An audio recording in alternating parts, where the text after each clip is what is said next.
Hi everyone, kumusta po kayong lahat? Happy Tuesday sa inyo. At bago ang lahat, I wish everyone well at sana lahat kayo ay nasa mabuting kalagayan saan mang parte kayo ng mundo ngayon. Anyway, magandang umaga, magandang tanghali, magandang hapon, or magandang gabi saan mang parte kayo ng mundo ngayon. Sunod-sunod ang naging dagok kay Pastor Apollo Quiboloy ngayong araw. Dahil ngayong araw, dalawang hindi magagandang balita ang lumabas.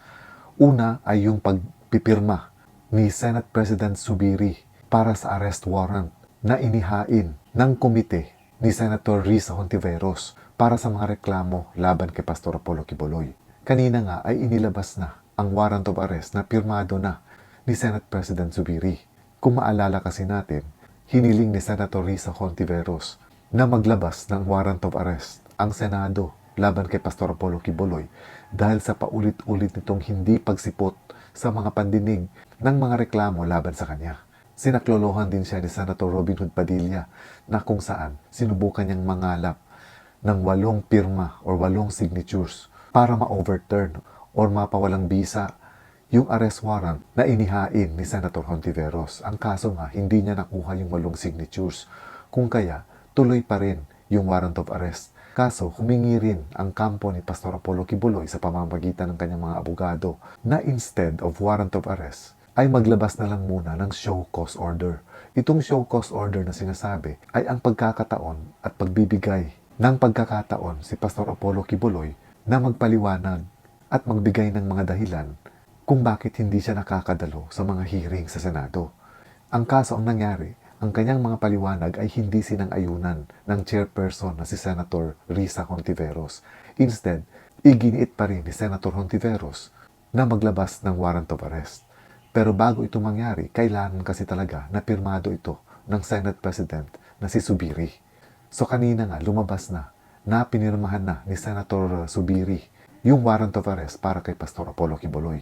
Ayon kay Senator Zubiri, yung pagpipirma niya dito sa warrant of arrest ni Pastor Apollo Quiboloy ay tinatawag niyang ministerial. Ibig sabihin nito, obligasyon niya bilang Senate President na pirmahan ang warrant of arrest dahil ito ay isang katungkulan niya bilang Senate President. Kumbaga, hindi niya pwedeng baliwalain ang isinasagawang investigasyon ng komite ni Senator Hontiveros dahil proseso ito at ayon nga kay Zubiri ay parte ito ng paghahanap nila ng katotohanan. At hindi lang ito, may isang warrant of arrest pa rin ang nag-aantay kay Pastor Apollo Quiboloy. Malamang ito ay manggagaling naman sa Kongreso na kung saan dinidinig din yung tungkol sa prangkisa ng SMNI, yung TV station ni Pastor Apollo Quiboloy, na hindi rin niya sinisipot yung mga hearing. So malamang sa susunod na hearing, baka maglabas na rin ito ng warrant of arrest. Grabe yung dagok na hinaharap ngayon ni Pastor Apollo Quiboloy, magkakasunod-sunod. At ngayong araw din, ito pa yung mas matindi dahil nagsampa na ng mga kaso, ang Department of Justice laban kay Pastor Apollo Quiboloy. Pero bago natin pag-usapan yan, panoorin na muna natin kung ano yung masasabi ni Senator Zubiri tungkol dito sa warrant of arrest na inilabas ng Senado laban kay Pastor Apollo Quiboloy. We tried to do our best to, of course, to give due process to Pastor Quiboloy. Of course, we added a show cause order to comply with the Supreme Court ruling on the Farmally case. So I requested the chairperson to give out a show cause order, and of course, Pastor Quiboloy's camp answered it was not satisfactory on the part of the committee, and therefore we had no other choice but to issue the warrant of arrest. We tried our best, even back channeling, to ask Pastor Quiboloy to attend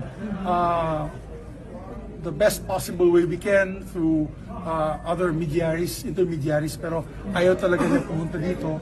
So we have no other choice but to issue the warrant of arrest. Sir, was it that hard? Kasi you said yesterday that you're going to study first the exchanges Yes. between Quiboloy and Hontiveros. Yes, we did. We studied it carefully. We had a legal team study it together with myself. And yun ang kalalabasan nun talaga, we have to respect the committee's decision. Kasi dito sa Senado, nangingibabaw po yung committee system natin dito. So ayaw po natin mangyari na hindi natin mabibigyan ng priority ang committees dahil syempre it will affect also the other committees like Committee on Public Order and Security, the Blue Ribbon Committee, other committees that do like public services that do also investigations. So, as far as we're concerned, we complied with the due process. Ginawa po namin lahat. Ayaw talaga pumunta dito ni Pastor Kibuloy. So, again, with due respect, my signature is ministerial on that part to release the arrest order. Sir, so kung ayaw talaga ni Pastor Kibuloy, do you think with the arrest order, talagang gagawa na ng paraan ng marami? Well, the best is kung mag-comply lang po sila, pumunta siya dito, we'll ensure him that it will be fair, that his rights will be respected, that there will be no harm that will come to him. We can guarantee that he'll be safe in the Senate when he visits, and of course respect his decisions and his answers. Kasi if he of course invokes his right to self-incrimination, we have to respect that also kasi meron na po siyang criminal case na ifinail sa kanya ng DOJ.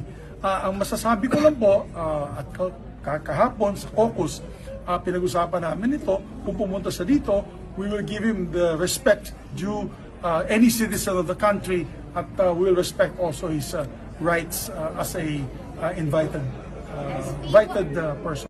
So narinig natin yung paliwanag ni Senator Zubiri. Maaaring ang tingin ng iba ay parang nakuhugas kamay dito si Senator Zubiri. Pero may punto rin naman siya doon sa sinasabi niyang ministerial. Ibig sabihin, kumbaga parang ang ibig niya sabihin dito, kahit hindi man niya siguro talagang kumbinsido na dapat na maglabas ng arrest warrant ang Senado, pero dahil siya yung Senate President, parte ng kanyang duty bilang Presidente ng Senado na sundin ang pinag-uutos o ang gustong mangyari ng bawat komite na meron ang Senado. Lumabas din sa balita na natanggap na ng kampo ni Pastor Apollo Kibuloy itong warrant of arrest, pero wala pa silang statement na inilabas. Ang isang matinding dagok pa ngayon kay Pastor Apollo Kibuloy ay yung pagsasampa ng kaso ng Department of Justice laban sa kanya. 2 kaso ito. Ang una ay isinampa sa Davao City. Ang kasong isinampa kay Pastor Apollo Kibuloy sa Davao City ay yung kasong child abuse. Actually, noong 2020, dinismiss na itong kasong ito. Pero in-overturn ito ng DOJ at pinabuksan muli yung kaso. Dahil actually, nung dinismiss yung kaso, nagsampa ng petition for review yung allegedly na biktima ni Pastor Apollo Kibuloy. At ngayon nga ay pinabubuksan ito ng Department of Justice. Itong kanyang kaso sa Davao City ay bailable.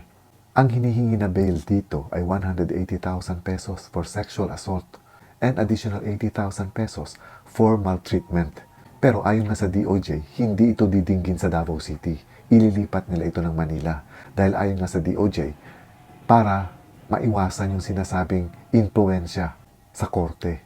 Kasi nga alam din natin na medyo malakas na talaga itong influence ni Pastor Apollo Kibuloy sa Davao City. So siguro ito yung iniisip ng DOJ para magkaroon ng patas na pagdinig sa kasong ito ay dadalhin ito sa Manila at doon didinggin itong kaso.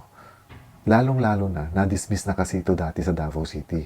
So ngayon, kumbaga parang panibago ang pagdinig na gagawin sa Manila. But the same case ang ipa-file laban kay Pastor Apollo Kibuloy. At yung pangalawang case naman niya ay tungkol sa qualified human trafficking na isasampa naman sa Pasig City. Aside kay Pastor Apollo Kibuloy, 5 pang miyembro ng kanyang simbahan ang sangkot dito. So kumbaga 6 sila nakasama sa mga kasong ito. Itong sa Pasig City na qualified human trafficking, ito yung medyo mabigat dahil ito ay non-bailable. So kapag naglabas na ng warrant of arrest ang DOJ para kay Pastor Apollo Kibuloy para sa kasong ito, kapag na-aresto nila si Pastor Apollo Kibuloy, hindi siya pwedeng magpiyansa habang dinidinig ang kaso niya for qualified human trafficking. So 3 mga mabibigat na dagok ang kinakaharap ngayon ni Pastor Apollo Kibuloy. So far, wala pa tayong narinig sa kanya na official statement kung anong mako-comment niya o anong masasabi ng kampo niya dito sa mga turn of events na ito na talagang hindi basta-basta kung hindi mabibigat na mga kaso. Malamang kapag ganitong nagkaroon na siya ng kaso sa Department of Justice, maglalabas na rin ito siguro ng lookout bulletin para kay Pastor Apollo Kibuloy or di kaya ay whole departure order. Ngayon, yung kaso naman niya sa Amerika na kung saan wanted siya doon ng FBI, inaantay pa rin naman ng gobyerno ng Pilipinas yung extradition request galing sa Korte ng Amerika. Wala pa kasi silang natatanggap din na nagre-request ang Korte ng Amerika para i-extradite si Pastor Apollo Kibuloy para harapin ang mga reklamong isinampa laban sa kanya sa Amerika. Ngayon, kung mauunang dinggin itong mga kaso niya dito sa Pilipinas kaysa sa kung sakasakali mang maglalabas or hihingi ng extradition request ang Korte ng Amerika. Depende na ito ngayon sa DOJ kung papayagan ba nila na i-extradite si Pastor Apollo Quiboloy sa Amerika at dinggin na muna yung mga kasong isinampa sa kanya sa Amerika or tapusin na muna yung mga kasong kinakaharap niya sa sarili niyang bansa sa Pilipinas. So, abang-abangan na lang natin kung anong magiging development dito sa iba't ibang mga kasong kinakaharap ngayon ni Pastor Apollo Quiboloy at kung ano ang magiging galawan ng kanyang mga taga-suporta. And as always, ang hinihingi lang naman natin that truth will prevail. Wala tayong ibang hinihiling kung hindi yung katotohanan. Ibig sabihin, kung nagkasala ay dapat parusahan, pero kung inosente naman ay dapat palayain. And this is all for now mga kaibigan. Enjoy your Tuesday. Ingat po kayo lagi and God bless.